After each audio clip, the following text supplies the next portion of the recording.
episode kali ini kita akan membahas topik yang sangat penting dan cukup mendalam nih pada proses hukum, yaitu alat-alat pembuktian hukum dalam hukum Indonesia. Kami memiliki dua moderator yang siap membantu serta beberapa tamu yang kompeten untuk membantu kita memahami secara rinci tentang bukti-bukti dalam proses hukum di Indonesia. Betul banget Kak, kali ini kita akan mendalami alat-alat pembuktian yang digunakan dalam hukum Indonesia, mulai dari bukti surat, kesaksian, hingga pemeriksaan setempat dan penyidikan ahli. Jadi pastikan kalian dengerin sampai habis ya Sobat Hukum. Alright Sobat Hukum, kami perkenalan sebagai dulu kali ya. Saya Mutiara Audi, biasa dipanggil Audi, bersama rekan saya Vitaya. Nah, kita juga sudah kedatangan beberapa tamu spesial hari ini, yaitu Mbak Rania sebagai seorang pengacara berpengalaman dalam menangani berbagai kasus di Indonesia. Kemudian ada Mbak Alfa sebagai notaris yang ahli dalam pembuatan akta, dan Mbak Raya yang merupakan seorang ahli hukum yang akan memberi perspektif lebih mendalam tentang teori hukum dan pengaplikasiannya. Terima kasih ya Mbak Rania, Mbak Alfa, dan Mbak Raya sudah bersedia bergabung bersama kami di podcast Milenium Dalam Hukum. Terima kasih ya Mbak. Nah, sekarang langsung aja kita mulai diskusinya nih. Kita akan Mbak Rania dulu nih ya. Untuk mulai, bisa jelaskan nggak sih terlebih dahulu dari perspektif Mbak Rania, apa sih yang dimaksud dengan alat-alat pembuktian dalam hukum Indonesia dan kenapa itu penting dalam proses peradilan? Baik, jadi begini Mbak, alat pembuktian dalam hukum Indonesia itu merujuk pada segala cara atau benda yang digunakan untuk membuktikan suatu fakta atau peristiwa yang relevan dalam sebuah perkara hukum. Nah, kalau dalam HIR dan KUHP Perdata, alat pembuktian ini dibedakan dalam beberapa kategori, antara lain bukti surat, kesaksian, sangka, pengakuan, sumpah, dan lainnya. Nah, setiap alat bukti itu memiliki peran yang berbeda dalam memastikan kebenaran suatu perkara. Oh, berarti sangat penting ya Mbak untuk memilih alat bukti yang tepat agar proses peradilan berjalan dengan adil. Kemudian saya juga sering dengar nih tentang akta autentik dan akta di bawah tangan. Kalau dari Mbak Alfa nih, sebagai notaris yang sering terlibat dalam pembuatan akta, bisa jelaskan lebih lanjut ya sih tentang perbedaan dua akta tersebut? Oke, jadi gini Mbak Vinaya, untuk akta autentik itu adalah akta yang dibuat oleh pejabat umum yang berwenang seperti notaris dan pastinya memiliki kekuatan pembuktian yang kuat untuk di peradilan, dan contohnya transaksi jual beli rumah dan lain-lain. Oke, untuk sementara itu akta di bawah tangan adalah akta yang dibuat tanpa melibatkan pejabat umum seperti perjanjian sewa menyewa. Nah, akta ini tetap sah selama memenuhi syarat dan tanda tangan yang sah. Baik, jadi perbedaannya cukup jelas ya Mbak Alfa. Kalau akta autentik itu mempunyai kekuatan pembuktian yang kuat karena melibatkan pejabat berwenang. Nah, kalau dari Mbak Raya nih, bisa jelaskan lebih mendalam nggak tentang kekuatan pembuktian dari akta ini, terutama yang autentik? Ya baik, benar sekali apa yang tadi akta baru disimpulkan. Kekuatan pembuktian akta itu dibedakan dalam beberapa kategori. Yang pertama adalah kekuatan pembuktian lahir, di mana akta autentik dianggap sah dan diterima oleh pihak ketiga selama tidak ada bukti yang membantahnya. Kedua, kekuatan pembuktian formal, yang artinya kebenaran tanda tangan dalam akta itu diakui sebagai sah tanpa perlu memeriksa lebih lanjut tentang isinya. Ketiga, kekuatan pembuktian material, di mana isi dari akta tersebut dianggap benar dan peristiwa hukum yang tercatat di dalamnya memang benar-benar terjadi, Mbak. Oke, kita sudah bahas nih soal bukti di surat dan akta. Tapi bagaimana dengan bukti saksi? Mbak Rani, seberapa besar peran kesaksian dalam sebuah perkara hukum sih? Apa sih yang dimaksud dengan bukti saksi?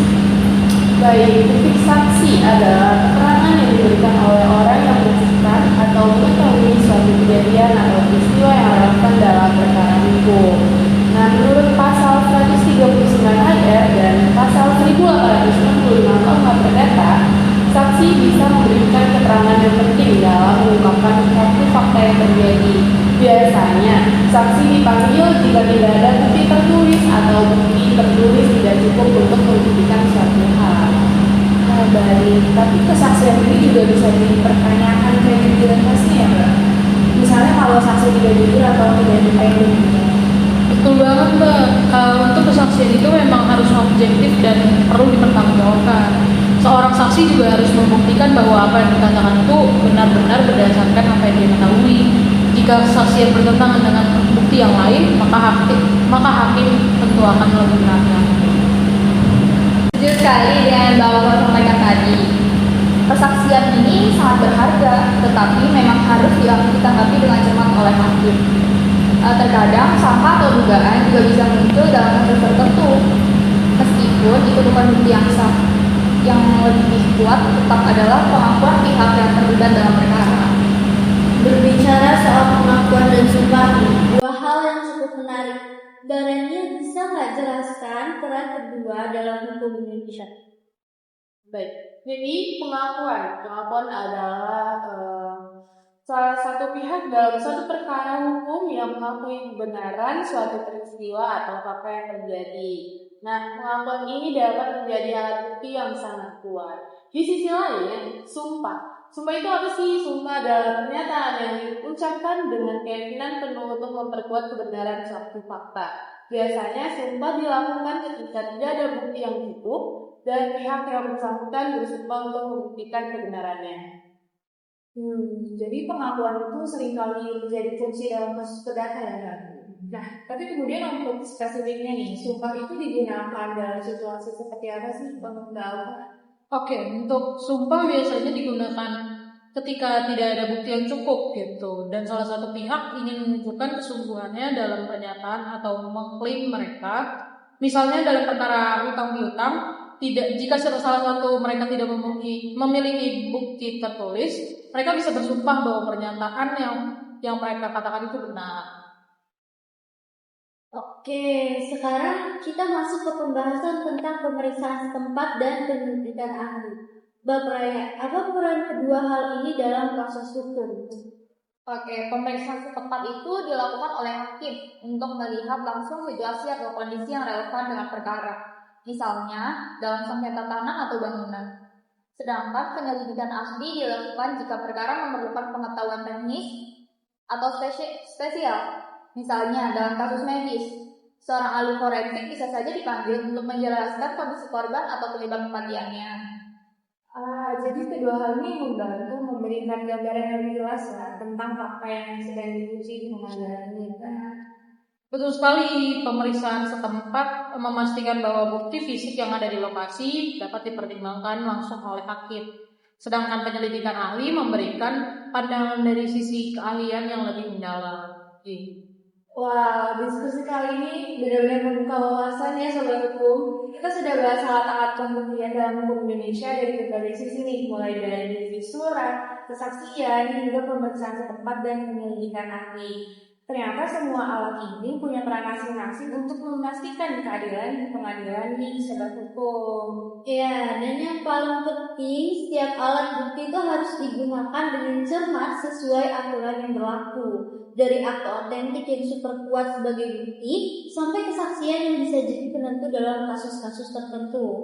Plus, kita juga jadi belajar nih soal pentingnya pemeriksaan langsung di lapangan dan pendapat ahli dalam kasus yang umumnya.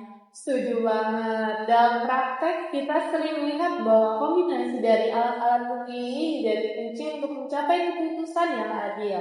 Saya berharap masyarakat juga semakin sadar untuk memahami hak mereka dalam menggunakan alat bukti yang sah. Betul, saya sebagai notaris juga ingin menyampaikan bahwa selalu buat dokumen-dokumen penting seperti perjanjian dalam bentuk akta otentik itu adalah sebagai investasi menghindari masalah yang akan di masa depan. Dari sudut pandang akademis, yang menarik adalah bagaimana alat pembuktian ini sebenarnya menggambarkan usaha hukum untuk menyeimbangkan antara aturan dan kebenaran substantif. Semua elemen yang kita bahas tadi, kalau digunakan dengan benar, berujung pada satu tujuan, yaitu keadilan untuk semua pihak. Baik. Terima kasih banyak untuk insight yang luar biasa dari para tamu podcast kita hari ini. Mbak Rania, Mbak Alfa, dan Mbak Maya. Hari ini benar-benar telah memberikan perspektif yang beragam dan sangat berharga untuk para milenial melek hukum di Lima. Dan pastinya terima kasih juga untuk kalian sobat hukum yang sudah mendengarkan podcast ini sampai akhir. Kami harap diskusi ini bermanfaat dan bisa membantu kalian memahami lebih dalam soal hukum di Indonesia. Alright, kalau ada pertanyaan atau topik lain yang sobat hukum ingin bahas bareng kita, langsung aja komen di bawah atau hubungi ke email kita ya, sobat hukum. Kita bakal senang banget nih kalau bisa ngobrol lebih lanjut dari kalian. Terakhir, tetap juga semangat untuk jadi warga negara yang sadar hukum. Sampai ketemu di episode Milenial Melek Hukum berikutnya.